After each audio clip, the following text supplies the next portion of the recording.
Welcome to the smallest channel on YouTube. This is a little black box podcast segment, and today we're talking all about the case of Elliot Rodger, the manifesto that he wrote, and the new term incels that has been incorporated into the English language. Elliot Rodger is also known as the Isla Vista shooter or the Santa Barbara shooter. He was a 22-year-old male in Santa Barbara, California that Well, the short story is he went kind of berserk because of what he wrote in a very, very lengthy kind of autobiographical manifesto, if you will, that women had ignored him. Women had not wanted to have sexual intercourse with him, and this pushed him to the breaking point. When I first heard about this case, and I heard that Elliot Rodger had written a manifesto and that it was on the internet, I mean, in an instant, I had to read it, and I had to know more about this, because like a lot of guys in our early 20s and our late teens, we deal with some of the very same things that he did. The whole concept of being an incel wasn't a word at the time, but an involuntary celibate, where it's like, you want to be involved in a relationship, but you do not really have the basic understandings of social skills to go about it. And I will tell you, I've been there. Absolutely, I've been in that position.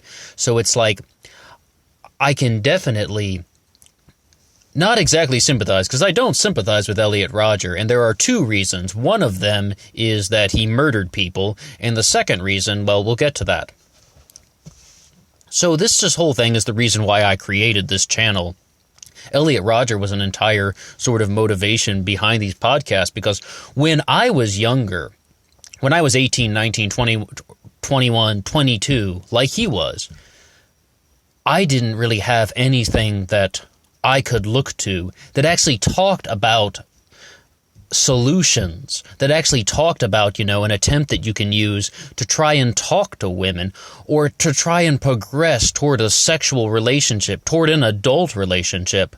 In a previous upload on this channel, I mentioned how the channel Essential Truth cut up some of the Jordan Peterson lectures, and they put those out there as sort of a way to get people to start thinking about different ways to approach women and to date women and to get into a relationship.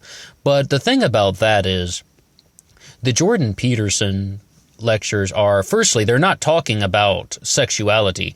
They're very, very specific. Anything he says about getting a partner, he's talking about marriage. He has said guys who just go out and try to get laid are psychopaths. So he's talking more about getting into a long-term relationship as opposed to getting laid.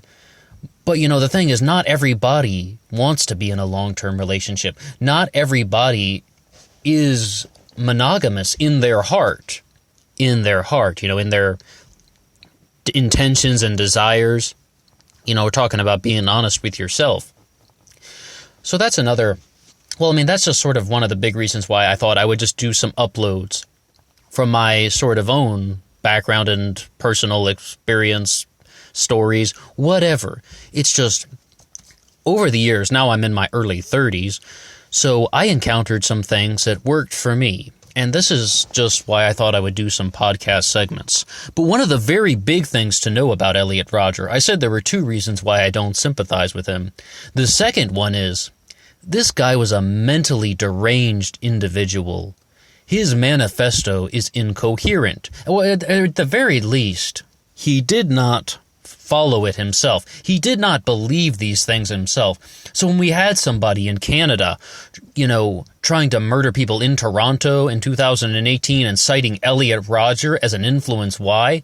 Elliot Rodger didn't even believe the stuff he was writing. He was a mentally deranged individual. And we say that because Elliot Rodger was somebody who not only tried to murder women for not giving him sex, or not, rewarding with him with sex and giving him the pleasures that they gave to other men, but he also murdered his 3 roommates because he thought they were disgusting. I believe that's the exact reason that he gives in the manifesto. And also, it was a revenge issue for one of them who stole his candles, and he firstly put him under citizen's arrest, and later on, He murdered the guy.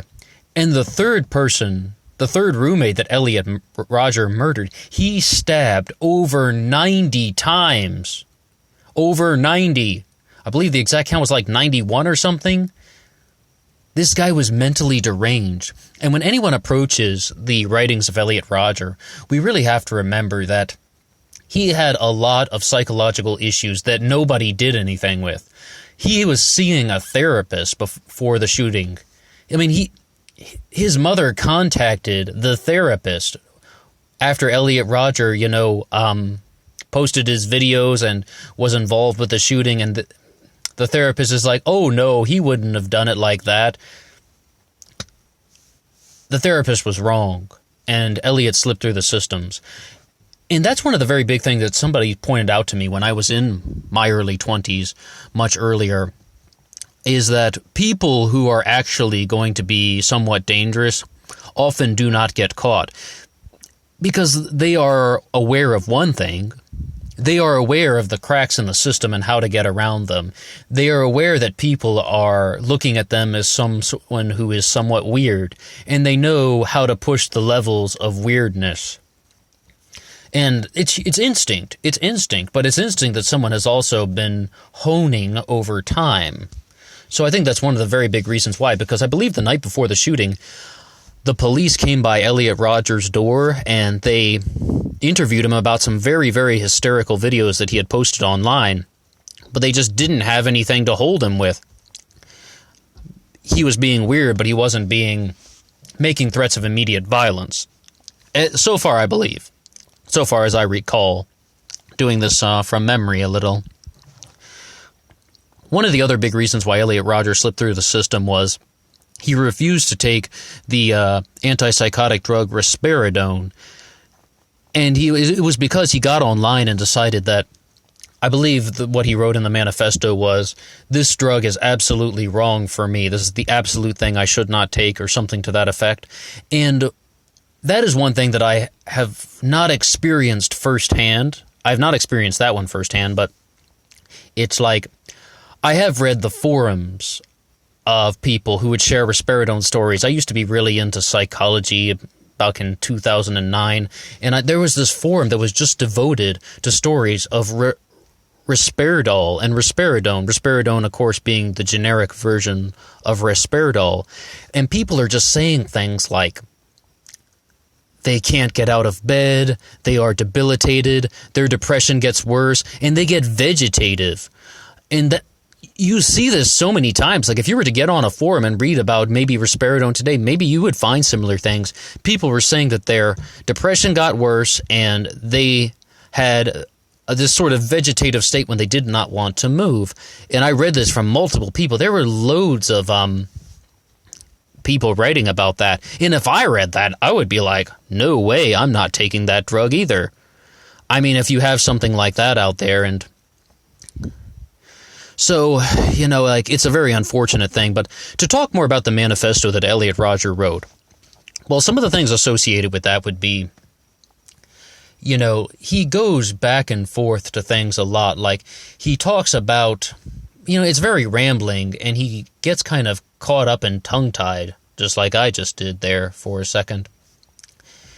And he'll say something like, in his final video, that he is a virgin and women have never been attracted to him, and he doesn't know why. But in the manifesto, he writes that culture has shifted to the point where women favor more brutish men, B-R-U-T-I-S-H, like brutish men, as opposed to a magnificent gentleman like himself. And also, he goes constantly back and forth from thinking that he is someone who should be worshipped like a god, or to going to somebody who is the absolute scum of the earth. He feels worthless and godlike at the same time, and it's this huge paradox of ideas. And the reason for that, the short story is, Elliot Rodger was deranged. So when anybody approaches his writing, or they find some old video clips from him, or they go through the Elliot Rodger documentaries, it's like there really isn't a whole lot of coherent brilliance behind it. These are the writings of a mentally deranged individual who had some very, very severe social skill issues. But on the note of social skills, and just on the note of personality, the truth is, our culture is very, almost brutish toward people who are not sexually active, especially men. We shouldn't look to Elliot Rodger as some sort of icon. I mean, hopefully he'll be, remembered as just a criminal. But it's like, there is an enormous amount of ridicule for people who are not regularly sexually active, from ages 14 to 22. And it's just, why? I'm not sure. People are mean and the world is cruel, yes, but it doesn't only come from men. One of the things that is almost never talked about is women are terribly abusive when it comes to, we're talking like verbally abusive when it comes to the notion of a guy doesn't have a girlfriend, or they make fun of guys for not having sex. They make fun of guys for not being in a regular, stable relationship. They'll make fun of guys for everything. And men do this and women do this. But when it comes to the way women act about it, it is not often reported. We live in this culture that teaches women to run away from sex, and it teaches men to run towards sex. And what happens with our culture? Conflict. Things like Elliot Rodger. Things like abuse. Things like, people getting sexually assaulted. Well, we have a destructive culture to begin with. And, I've done a few uploads on this channel just talking about dating and talking about how to approach people that you're interested in, and methods that people can go to try and get somebody in their life. Because not only do people spread this type of ridicule about sex, but it's like you also get some ridicule from yourself. And I'm telling this is me firsthand. You're also like, well, if you even just throw everybody aside, it's like, I wanted to be in an adult sexual relationship. What guy doesn't? I was even, looking down on myself, feeling bad about myself, thinking that I wasn't that great of a person. Because, it's like when I wanted to be in an adult sexual relationship and I was an incel. And the reason why is like, you don't know how to get started. You don't know, you get on a dating site, well, what do you say? You say, hello, how are you? And nobody replies to you, and you're like, that's what happens when you don't really know what to do. And I'm going to post some links that I've done on various things related to dating and sexuality in the description box here, and maybe someone will walk away from it with a little bit of a suggestion or a hint or an idea or something of any sort of nature. Now, that's just sort of coming to an end about my little rant about Elliot Rodger, our culture, and his manifesto. And it's like, there are some definite traumatic things going on in his life, but it's not majorly traumatic. It's more like, this could have really been a teen drama that, some things out there seem like they're right out of certain fictional elements in his life story. But the point is, this person is not a hero. This person is not, someone anyone should ever look up to. He was a person that had probably a few undiagnosed mental issues that people did not know how to deal with properly. And it led to a very, very tragic ending. Well, that's all I have to say about the case of Elliot Rodger, his manifesto, and our modern culture. I have some links in the description boxes below. If you have anything to say at all, please leave a comment in the description box below, and I will talk to you next time.